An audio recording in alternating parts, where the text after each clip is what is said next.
Olá, boa noite a todos, prezados amigos, familiares, os companheiros de trabalho na Seara Espírita e em todas as atividades, em todos os ramos em que alguém esteja trabalhando a serviço do bem, em nome de Deus. Que Jesus abençoe a todos e que possamos desenvolver esse nosso trabalho na noite de hoje em clima de muita paz. Agradeço também a Unenlar, União Espírita Nosso Lar aqui de Jaboticabal, que está me proporcionando essa oportunidade, não só da tarefa, mas também do encontro com vocês. Eu estou muito feliz. Bem, hoje nós vamos tratar desse tema, olha, amor e saúde na visão espírita. Então vamos ao conceito de saúde que nós temos normalmente visto na nossa cultura, né? O que a gente vê por aí que se entende por saúde? A ausência de doença, não é? É o que todo mundo diz. O indivíduo ou está doente com alguma infecção, com alguma doença degenerativa, enfim, ele está doente. Que não tem nenhuma doença, ele está com saúde, não é?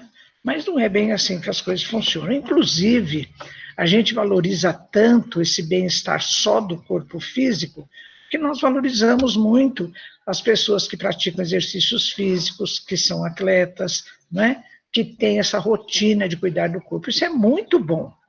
Mas a gente passa também a valorizar ainda mais aqueles que têm uma performance, por exemplo, como atletas olímpicos, né? Porque eu fiquei sabendo agora, durante essa pandemia, vendo as notícias, que assim como eu, que faço parte de um grupo de idosos, fazemos parte de um grupo de risco, esses atletas também, porque eles exigem tanto do corpo, eles fazem tanto exercício, além da possibilidade de cada dia, que o seu sistema imunológico está sempre muito rebaixado. Então, nesse caso, por exemplo, como é o caso da pandemia agora, eles também constituem um grupo de risco. Olha como nós precisamos rever o conceito que nós temos de saúde, não é verdade? Mas vamos à Organização Mundial de Saúde. O que ela diz a respeito? Ela diz assim, olha, saúde é o estado de completo bem-estar físico, mental e social, que transcende a ausência de doenças e afecções. Então, a Organização Mundial de Saúde já está entendendo que saúde contempla muito mais do que apenas a ausência de doenças e afecções, né? Então, isso contempla o bem-estar do indivíduo físico, mental e social. Olha que coisa boa! Inclusive, a Organização Mundial de Saúde, ela preconiza que se tenha estilo de vida com pensamentos, atitudes e hábitos voltados a uma alimentação equilibrada, a exercícios físicos, a prática do bom humor, de momentos de alegria. E ela vê com maus olhos, ela pede que a gente tenha cuidado, por exemplo, com comer e beber em excesso, com mágoas, coisas do tipo, né? Então, essa definição da Organização Mundial de Saúde, ela está muito bem. Agora, para nós espíritas, faltou um detalhe importante aí, não é? Que além do bem-estar físico, mental e social, nós queremos ver também essa questão do bem-estar espiritual. Quem vai fazer isso é Emmanuel, no seu livro Consolador, item 95. Então vamos lá, olha o que ele diz. Em face dos esforços da medicina, como deveremos considerar a saúde? E continua, para o homem da terra, a saúde pode significar o equilíbrio perfeito dos órgãos materiais. Para o plano espiritual, todavia, a saúde é a perfeita harmonia da alma. Olha como ele vai fundo nesse conceito. Para obtenção da qual, muitas vezes, há necessidade da contribuição preciosa das moléstias e deficiências transitórias na Terra. Olha, eu acho que a doutrina espírita, para espanto, às vezes, de demais correntes filosóficas e religiosas, é a única corrente filosófica, religiosa e também científica que admite que a ocorrência de moléstias e deficiências que nós possamos vivenciar temporariamente aqui na Terra representem o meio terapêutico para que a gente volte ao nosso estado de saúde, que, conforme Emmanuel, é a perfeita harmonia da alma, né? A literatura espírita está repleta de exemplos como esse. Por exemplo, vamos lembrar um deles. No livro Entre o Céu e a Terra, de André Luiz, a personagem principal é Júlio, não é? Um soldado da Guerra do Paraguai. Então, ele tem 2 tentativas de suicídio, numa delas ele consegue êxito nas suas tentativas. Ele entra no plano espiritual numa situação lamentável, porque, inclusive, na tentativa em que ele conseguiu se suicidar, ele ingere um cáustico e ele faz uma lesão grave no corpo físico, mas também no perispírito, não é?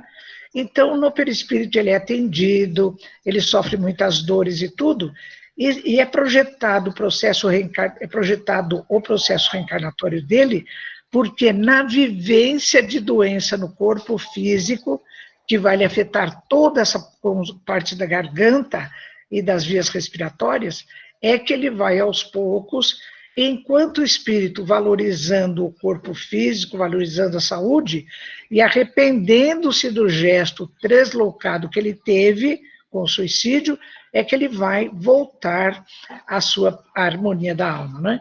Então, a gente entende por que Emmanuel está dizendo nesse seu livro Consolador, que para a manutenção, obtenção e manutenção da saúde com perfeita harmonia da alma, quase sempre é necessária a contribuição preciosa de moléstias e deficiências transitórias aqui na Terra, né? Esse é um conceito muito bonito mesmo. Bem, então, na área da saúde, envolvendo os vários profissionais dos vários tipos de atividade profissional, tem 2 conceitos que são muito sérios. Então, vamos lá. Frente a moléstias ou dificuldades, como depuração dos nossos males morais. Um deles é coping. E eu pus aqui, tentando fazer uma linguagem na nossa visão espírita, eu pus aceitação. Então, o que é o coping? A ação de lidar adequadamente com uma situação difícil, superando as dificuldades ou limites que essa situação apresenta, seja na vigência de uma doença, ou de a perda de alguém querido, ou de um desastre financeiro, enfim, as várias dificuldades que a gente possa enfrentar, o coping representa a maneira como nós lidamos com essa situação difícil, tentando superar as dificuldades ou os limites que essa situação nos apresenta, né? Então, o coping positivo seria aquele representado por uma atitude positiva durante a vivência, né? É uma questão de aceitação. Pessoal, nós estamos vivendo essa pandemia, né, do coronavírus, então, está acontecendo. O que nós vamos fazer? Nós vamos ficar reclamando, meu Deus, por que isso agora? Porque... Não, a gente entendendo que está acontecendo uma coisa no planeta todo, nós acabamos tendo uma atitude de aceitação, colaborando com todo o processo, fazendo os cuidados necessários da nossa parte, e enquanto cidadania também, não é? Enquanto elementos de uma sociedade. Então, a gente vai tentar ter um coping positivo frente a essa situação que a gente está vivendo agora, da chamada pandemia. Outro conceito que é utilizado também no meio da saúde é o de resiliência, e que eu estou usando esse termo superação como sinônimo de resiliência na nossa visão espírita, né? Do ponto de vista físico, resiliência é a propriedade que alguns corpos apresentam de retornar à forma original após terem sido submetidos a uma deformação elástica. Então, algum objeto que a gente tenha e que ele possa ceder a uma pressão, quando essa pressão cessa, ele deve voltar à forma original, né?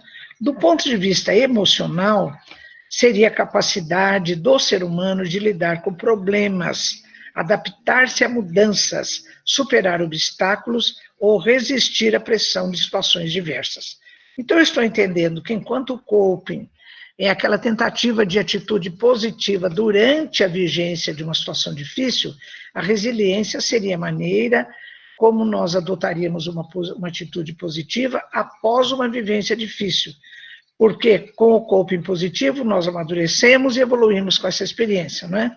Então, a resiliência, após passar por um problema difícil, algumas pessoas começam a usar aquela vivência difícil como uma moeda de troca da sua coitadice compulsiva, né, como eu costumo brincar.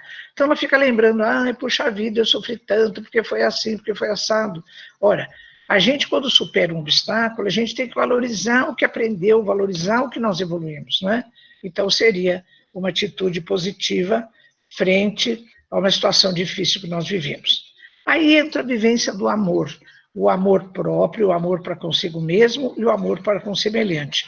O amor na recuperação da saúde é a maneira como nós vamos recuperar ou conquistar e manter a nossa perfeita harmonia da alma, né? Olha que verso bonito da Clarice Lispector. Um amigo meu me chamou para cuidar dele. Coloquei a minha no bolso, guardei a minha no bolso e fui, não é? Olha que coisa, que coping que ela está simbolizando nessa pequena poesia, que ela está vivendo um sofrimento, vivendo uma dor, mas ela está conseguindo superar aquilo para poder ajudar um amigo que certamente está com uma dor maior do que a própria dor dela, né? Mas eu vou contar para vocês um caso concreto. Esse meu amigo que eu estou projetando é o doutor Gilson Luiz Roberto. Ele é médico homeopata lá em Porto Alegre. Ele é hoje presidente da Associação Médico Espírita do Brasil.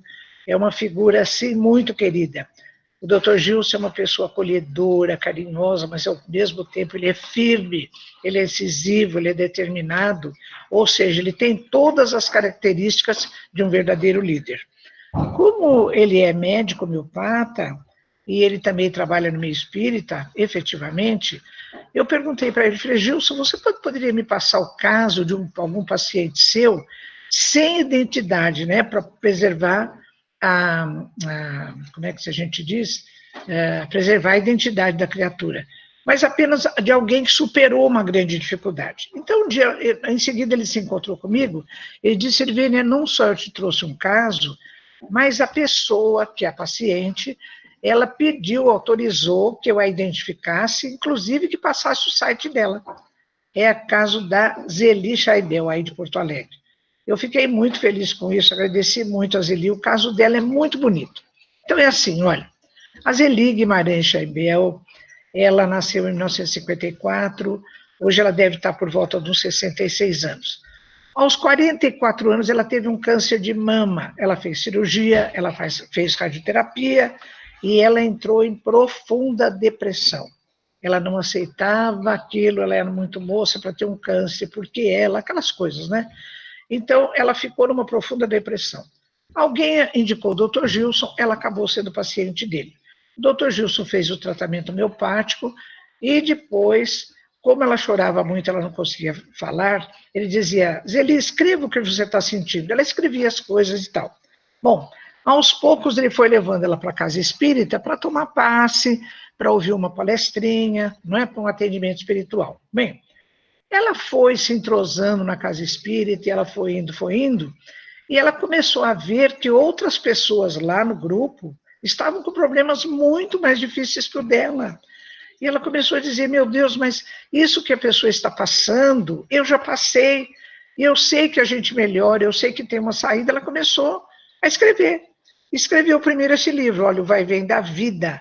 E no capítulo 7, que é o capítulo Rompendo o Véu da Neblina, ela conta o momento em que ela conseguiu sair daquela neblina em que ela se encontrava no processo depressivo, quando ela resolveu ajudar as outras pessoas, né? Muito bonita essa tarefa da Zeli. Ela escreveu outros livros, né? Ela faz palestras, e ela autorizou a divulgação do site dela para que quem quiser entre em contato com ela. Olha a expressão alegre dela, né? Então, a Zeli, no início, ela teve um coping negativo, ela não aceitava, ela ficou deprimida, mas depois ela foi revertendo, ela passou a ter o coping positivo e também uma resiliência altamente positiva, porque ela superou o problema que ela teve e hoje, através do amor a ela mesma e amor ao próximo, ela está fazendo um trabalho produto do período que ela sofreu essa doença, o câncer que ela teve, né? Um caso muito bonito. Vou contar um outro caso de outra ponta, a falta da saúde na falta de amor. Esse caso está relatado no livro de André Luiz, No Mundo Maior, capítulos 3 a 5. O mentor Calderaro, ele fala do caso de Pedro e Camilo. Pedro assassinou Camilo por interesse financeiro para ficar com o dinheiro de Camilo, e ficou. Aos poucos, depois, com a passagem dos anos, ele foi entrando em processo de culpa, de remorso, ele foi ficando num estado emocional lamentável.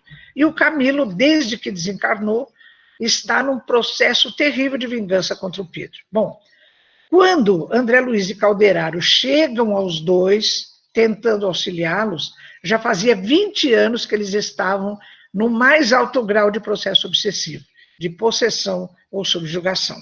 Então, fazendo um resumo, o trecho diz assim, olha, eles se encontravam visceralmente jungidos, unidos, fluxo contínuo de vibrações mentais comuns, fios tenuíssimos os entrelaçavam, desde o tórax até a cabeça, pensamentos de um no cérebro do outro, espiritualmente identificados.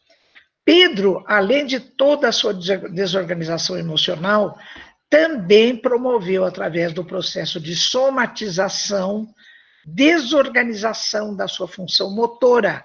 Ele tinha tremores, ele tinha gestos inadequados, também desorganização das suas funções viscerais e de todo o seu sistema endócrino. Ou seja, Pedro se encontrava em lamentável estado de perda do bem-estar físico e perda também do bem-estar emocional, né?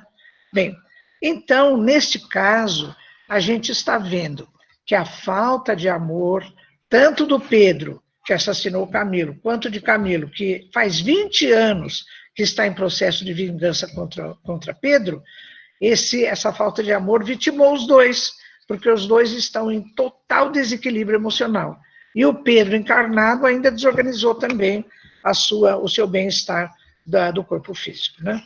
No Evangelho segundo o Espiritismo, capítulo 5, nos itens 4 e 5, Kardec cuida das causas atuais das aflições. Faltou um S aí no causas. Então, nós lemos lá, olha, quanto à origem dos males terrestres, muitos são consequência do caráter e do proceder dos que os suportam, né? Os males terrestres. Quantos caem por sua própria culpa, vítimas de imprevidência, orgulho e ambição, ou por desejos sem limites?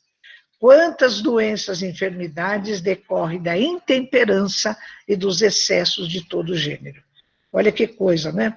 A gente vê toda hora quantas pessoas, se nós, por exemplo, assumimos o hábito do alcoolismo, do uso de drogas, da sexualidade sem ideais nobres, da maledicência, da vingança e todas essas coisas, o que vai acontecer? Nós vamos ficar também com todo o nosso equilíbrio emocional desorganizado e depois isso vai refletir também no bem-estar do nosso corpo físico, né? Então, toda vez que acontecer isso, que a gente se surpreender com esse tipo de desvio de comportamento e nós não conseguirmos, por conta própria, retomar o caminho correto, então nós temos que buscar ajuda externa. Existe todo o pessoal da área da saúde, os terapeutas, existem ONGs maravilhosas, as casas espíritas, grupos religiosos, né? Então, é obrigação nossa, como amor a si mesmo, a gente recorrer à ajuda externa. Tem muita gente aí com muito boa vontade para nos ajudar. Dr. Bezerra, em mensagem mediúnica, através do Divaldo Pereira Franco, ele chama atenção como nós estamos enquanto humanidade. Diz ele, nunca houve tanta conquista da ciência, da tecnologia e tanta hediondez do sentimento e das emoções. As glórias das conquistas do intelecto esmaecem diante do abismo da crueldade, da dissolução dos costumes, da perda da ética e da decadência das conquistas da civilização e da cultura, não é? A gente vê hoje, de maneira muito lamentável, a desorganização das famílias, não é? Quantas famílias estão desorganizadas, não tem elo afetivo, não tem comunicação entre pais e filhos, entre o casal. Então, Dr. Bezerra está nos chamando a atenção para isso. A nossa asa da tecnologia está bem desenvolvida, mas a asa do sentimento, das emoções, da moralidade ainda está muito a desejar, não é? Bom, eu chamo a atenção de vocês para esse livro do professor Herculano Pires, O Mistério do Ser ante a Dor e a Morte. Esse capítulo 3, do sensível ao inteligível, é uma verdadeira peça filosófica. Eu sou fascinada por esse livro e por esse capítulo. Fazendo um resumo, ele diz assim, olha, Pestalozzi, que foi mestre de Kardec, já havia afirmado que a verdadeira religião é a moralidade. A dor marca a religião em todos os seus aspectos, revelando que a sua origem está no impulso de transcendência do homem. Ora, a minha leitura que eu faço desse trecho de Herculano Pires é o seguinte: a religião que nós temos como base, a nossa tradição hebraico-cristã, ela, de modo geral, valoriza muito o sofrimento, né? Parece que quanto mais a pessoa sofre, mais valor ela tem. Mas esse link não deve ter esse significado. A vigência da dor, do sofrimento, é um instrumento que nos impulsiona para a nossa transcendência. Então, a gente só vai ter uma resiliência positiva, vamos vencer um obstáculo, uma doença, de maneira positiva, se a gente entender que tudo isso que nós estamos atravessando, às vezes é o recurso terapêutico, pedagógico necessário para que a gente volte ao nosso estado de equilíbrio da saúde, enquanto considerado por Emmanuel como perfeita harmonia da alma. E Herculano continua, Kardec mesmo adverte que muitos desses transtornos ocorrem por causa das imperfeições da matéria densa que constitui o nosso mundo. Pelo seguinte, olha, vamos ver o que ele diz na sequência. Uma criança nasce com uma deficiência e logo um sabereta espírita, Herculano é muito engraçado, né? Logo um sabereta espírita promove a suposta devassa do seu passado, acusando-a de crimes inverificáveis. Dentro do meio espírita tem mesmo aqueles que veem qualquer deficiência, qualquer coisa que acontece e ficam, o que esse cara deve ter aprontado no passado, né? Herculano chama atenção que nem sempre é isso, porque ele diz assim, olha, o espírito reencarnante tem sim o seu passado e traz o seu karma, mas também enfrenta uma nova experiência em que está sujeito a acidentes vários na fecundação, na gestação, no parto, nos problemas da hereditariedade e assim por diante. Por exemplo, se nós pisamos numa superfície molhada, num piso ensaboado, escorregamos e quebramos a perna, não necessariamente nós tínhamos isso no nosso karma. E nós estamos quebrando a perna agora como expiação, para nós entendermos como isso aconteceu e reajustarmos o nosso comportamento, às vezes, só porque os nossos ossos são quebráveis, e sofremos uma pancada muito violenta, quebramos a perna. Então ele diz, não necessariamente todos os males que nos acontecem são por conta de karma. Às vezes isso acontece porque a matéria de todo o planeta, inclusive que constitui o nosso próprio corpo físico, ela é muito grosseira. É passível de pegar um resfriado, de pegar uma gripe, de quebrar uma perna, não é? Então, é por aí. Se não fosse assim, pessoal, como é que nós entenderíamos o sofrimento dos animais? Quem conhece o meu trabalho sabe que uma das vertentes do meu trabalho é a respeito do que eu chamo de a questão espiritual dos animais. Olha o que Herculano fala a respeito, né? Eu volto aqui daqui a pouquinho, peraí. Então, Herculano diz assim, olha, por que sofrem os animais? Sofrem porque evoluem, e toda evolução, consciente ou inconsciente, é sempre acompanhada das dores do parto, que anunciam as transições evolutivas para planos superiores. Nada se faz sem esforço e, portanto, sem dor. Eu quero voltar ao slide anterior, porque tem uma frase lá que eu quero falar para vocês. Olha, essa aqui de baixo. André Luiz, em Libertação, acho que logo no primeiro capítulo, ele fala que, além da dor e expiação, do sofrimento relacionado ao nosso karma, a maior parte do sofrimento que nós vivenciamos neste planeta corresponde à oportunidade de aprendizado. E isso acontece em 100% em relação ao sofrimento dos animais. Porque no Livro dos Espíritos já tem uma questão que nos elucida. Para os animais não há expiação, não é? Então, a gente precisa entender que a nossa dor, o nosso sofrimento, por vezes é expiação, sim. Mas, às vezes, pode ser também oportunidade de aprendizado, né? É o que acontece também com os animais. Então, é o que a gente acabou de ver aqui. Então, vamos ver o exercício do amor ao próximo. Quando nós vemos, por exemplo, essa cena, dois amigos se abraçando, um consolando o outro, certamente um deles está passando por um momento difícil, esse outro veio até ele, está sensível com o sofrimento do amigo, o abraça, fala palavras de consolo. Então aí nós vemos fraternidade, solidariedade, não é mesmo? Por exemplo, nesse quadro da Madre Teresa de Calcutá, quanta caridade essa criatura fez, aí tem misericórdia, não é? Tem caridade, quantas coisas. E outras pessoas também, como é o caso desse grupo, que são acho que é, como é que chama? Palhaços da Alegria, não? Não é alguma coisa da alegria. Eles vão aos hospitais. Doutores da Alegria. Eles vão aos hospitais e eles passam a fazer uma atividade de alegria, especialmente com crianças que estão vivendo momentos difíceis, né? Então, tudo isso, se a gente usar uma expressão só para significar caridade, solidariedade, fraternidade, nós vamos invocar nos chamados valores morais, né? Comportamento moral, valores morais, o que a gente considera importante no nosso relacionamento com o próximo, para que isso possa auxiliar a nossa saúde enquanto perfeita harmonia da nossa alma. Então, voltando a esse conceito de Emmanuel, né, nós vamos ver que, na realidade, a perfeita harmonia da alma nós vamos reconquistar através da cura dos nossos males morais. Então, até agora, eu gostaria bem de deixar isso bem claro.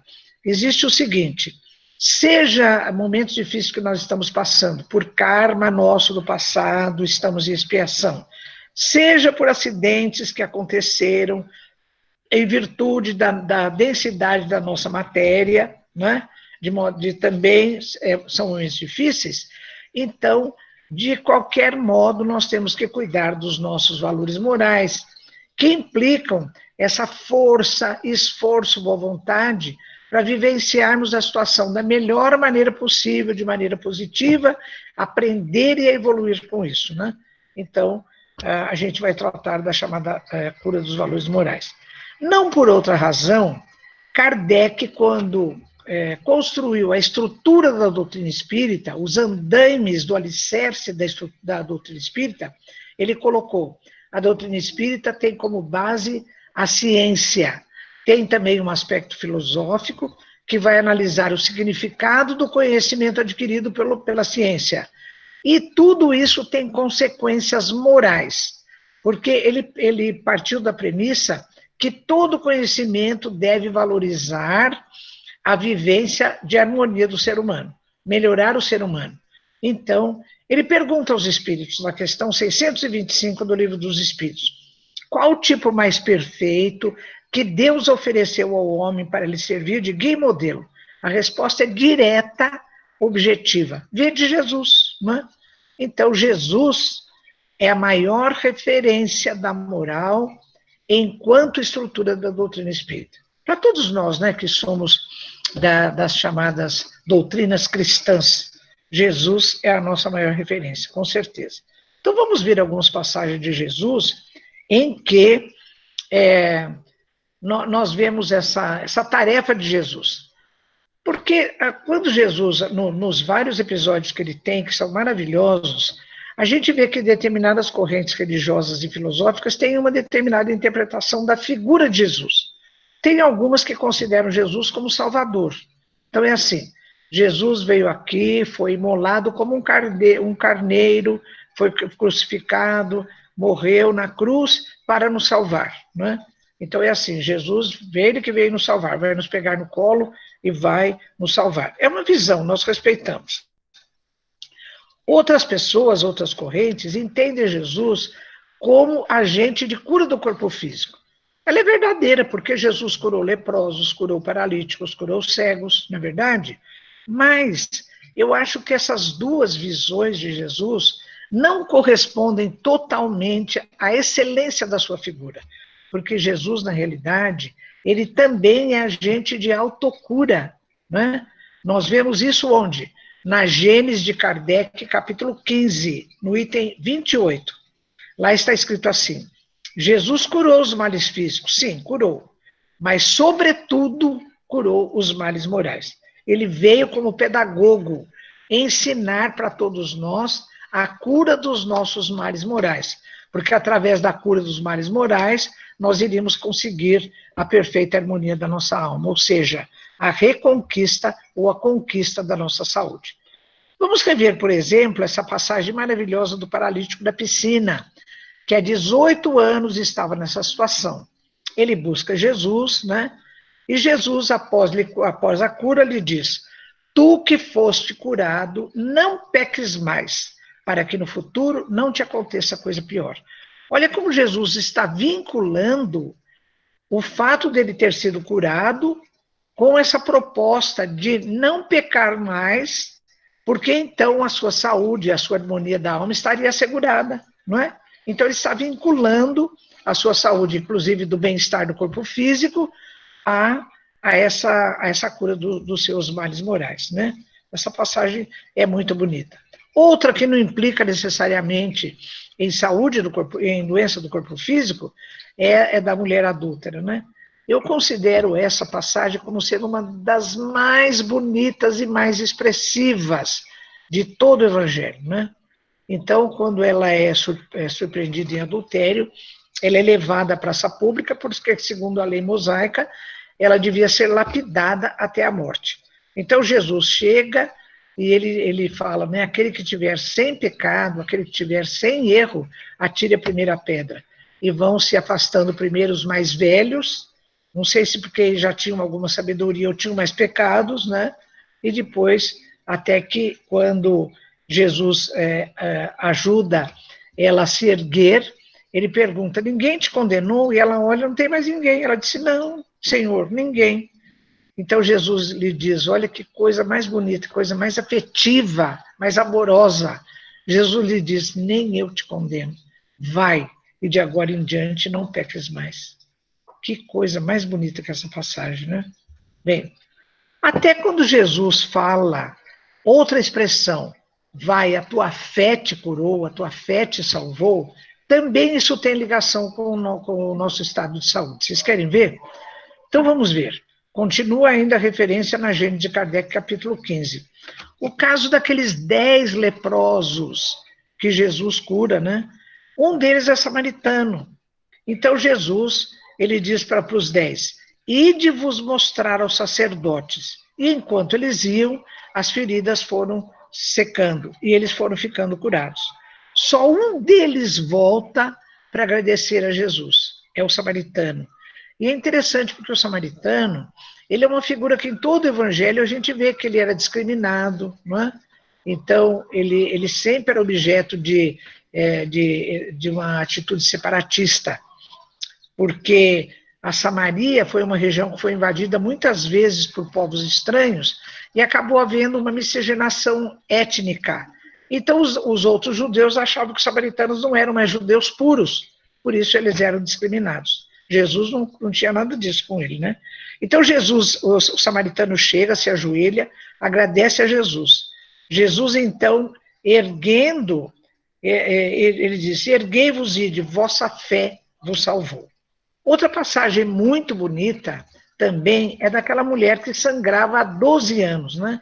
Ela chega, ela toca as vestes de Jesus, Jesus está de costas para ela, mas ele percebe, porque ele diz para os seus discípulos, quem me tocou? Pois eu senti sair de mim uma virtude. Então ele se volta, olha para a mulher, e ele já sabe que ela foi curada, e Jesus lhe diz, tua fé te salvou, vai em paz. Olha que coisa mais bonita, né?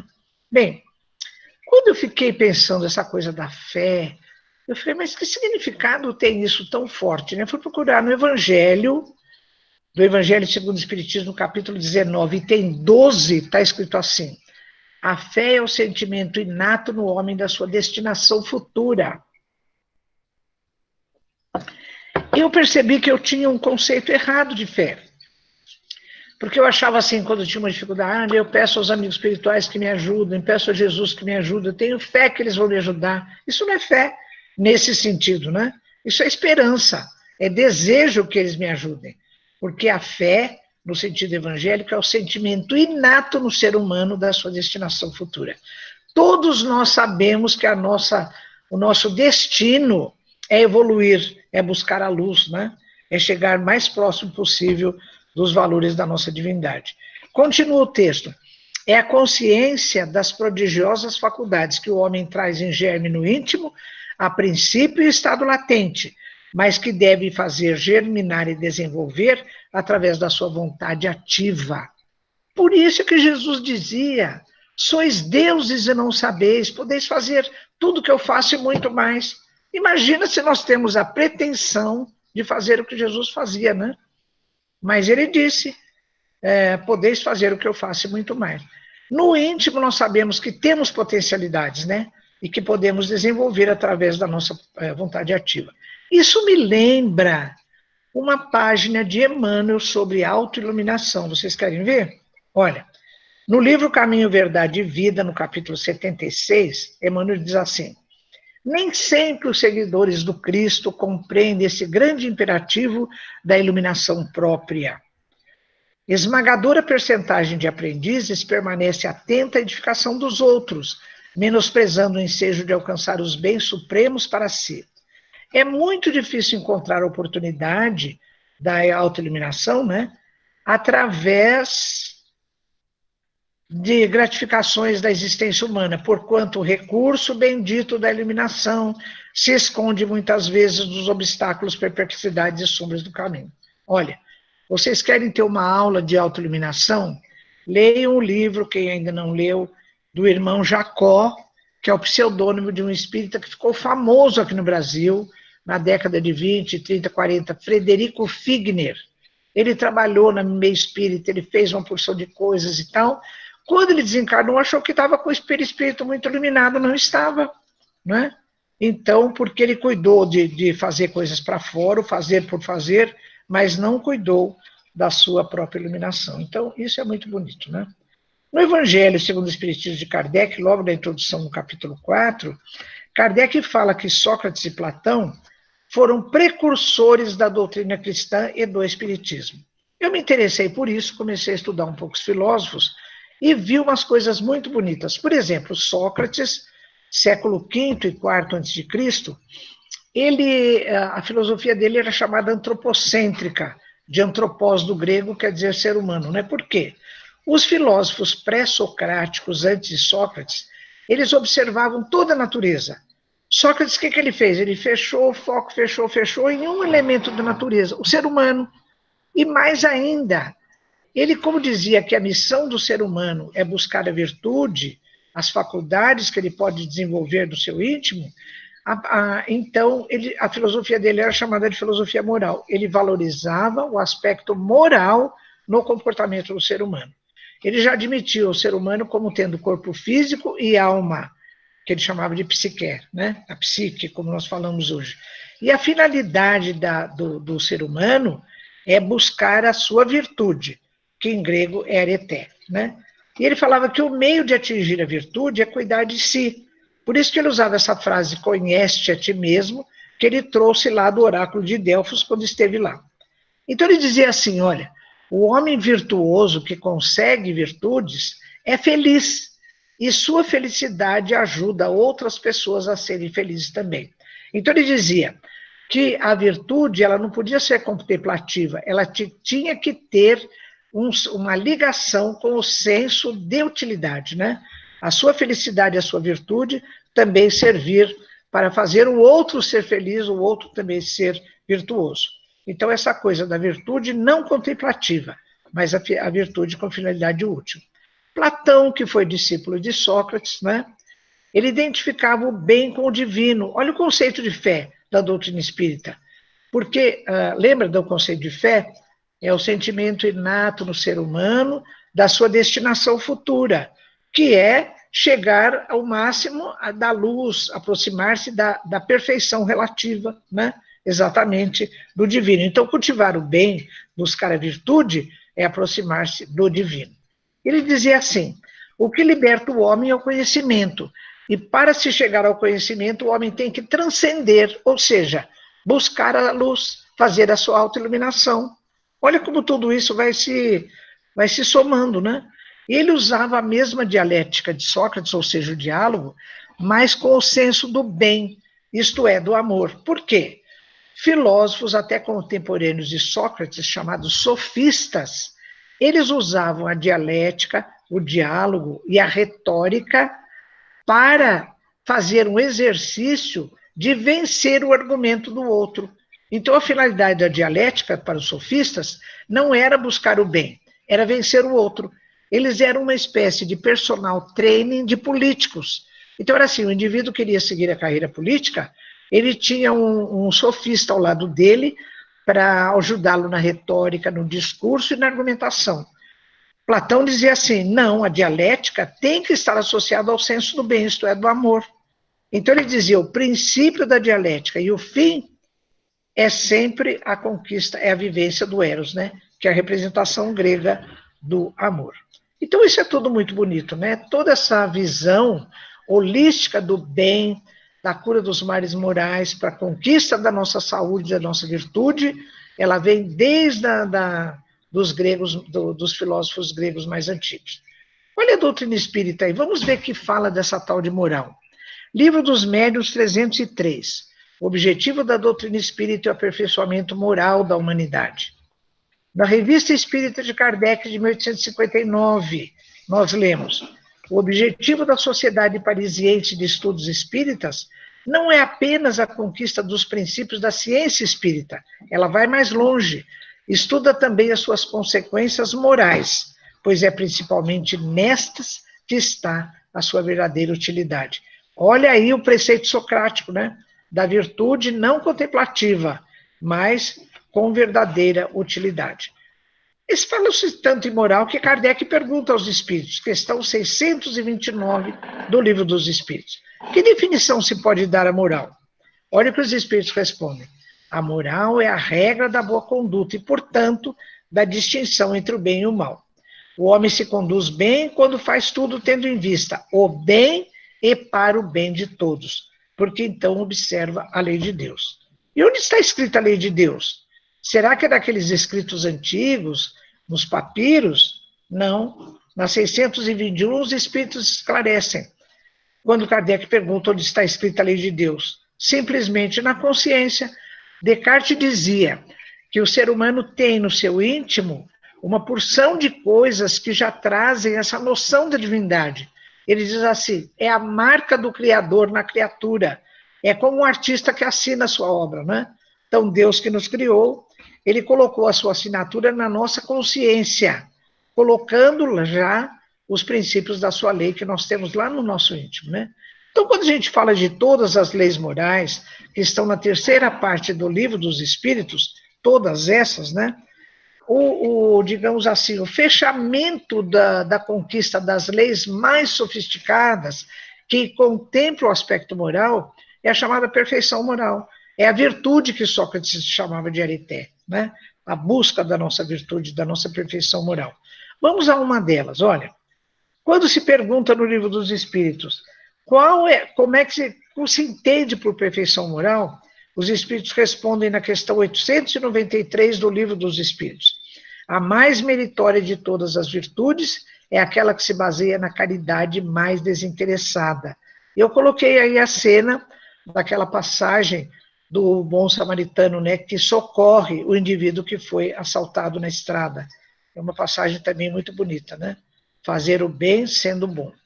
Uma dessas leis que busca a perfeição moral é a lei de justiça, amor e caridade. Kardec pergunta aos espíritos, bom, já que a caridade é a forma mais sublime de exercício do amor, na 886 ele pergunta, qual é o verdadeiro sentido da palavra caridade como a entende Jesus? Olha a resposta, benevolência para com todos, indulgência para com as imperfeições alheias, perdão das ofensas. Então a gente pergunta, será então que aquela minha doação material não é caridade? É caridade se ela for acompanhada de uma vibração de amor, uma vibração pelo menos de benevolência, não é? Então será caridade sim, por que não? Bom, então nesse capítulo do livro do Evangelho segundo o Espiritismo, 17, no Sede Perfeitos, né, que é o item 4, não por outra razão nós lemos lá, reconhece-se o verdadeiro espírita pela sua transformação moral. e pelos esforços que faz para dominar suas más inclinações, não é? Vai fazer isso através de esforço e vontade, porque através dessa transformação moral é que ele vai chegar à conquista ou à reconquista da perfeita harmonia da alma, né? A canção popular traduz isso de maneira muito melódica. Cada um de nós compõe a sua história e cada ser em si carrega o dom de ser capaz de ser feliz, né? Está em nossas mãos. Muita gente fala sobre isso. Por exemplo, o médico indiano radicado nos Estados Unidos, Deepak Chopra, em vários dos seus livros, né, estabelecendo a relação entre mente e corpo físico, ele diz: existe um constante fluxo silencioso da inteligência com impulsos que criam, controlam e transformam o nosso corpo. Mas ele diz assim: para modificar a expressão física do seu corpo, você precisa aprender a reescrever o quê? O software da sua mente. Então, cuidar da educação dos seus sentimentos e dos seus pensamentos, né? Que coisa bonita. Uma das coisas que, quando a gente estuda sobre obsessão, aparece muito como uma das principais causas do processo obsessivo é o complexo de culpa e a falta da capacidade de perdão. Então, Joana de Ângeles, no livro Presença Espírita, psicografado por Divaldo Pereira Franco, ela diz o seguinte: olha, todos têm o dever de perdoar-se, entretanto, tem um porém, olha, esforçando-se para reparar o mal que fizeram. Porque não é só assim, eu fiz uma coisa errada, mas eu me perdoo. E é o seu compromisso com quem você prejudicou, né? Então, nós temos que nos esforçar para reparar o mal que nós fizemos para a criatura. Perdoa também ao próximo, seja qual for o crime que haja cometido contra ti, né? Pena que Camilo, que foi assassinado por Pedro, não teve esse conselho da Joana de Ângeles antes, né? Porque ele ficou 20 anos tentando se vingar do assassinato que Pedro lhe cometeu. Bom, eu vou para o meu último slide, aqui o meu tempo já está vencendo. Então, em relação ao nosso tema, eu quero fazer uma homenagem a esse grande amigo, Dr. Jaider Rodrigues de Paulo. Ele que criou a Associação Médica Espírita de Minas Gerais, médico psiquiatra. Eu vou contar um caso dele para vocês que é muito interessante. Como ele entendeu, no exercício profissional como psiquiatra, a necessidade da cura dos males morais, para que a pessoa reequilibre, né, a harmonia da sua alma, nesse conceito de Emmanuel que eu estou repetindo, né, estou reverberando.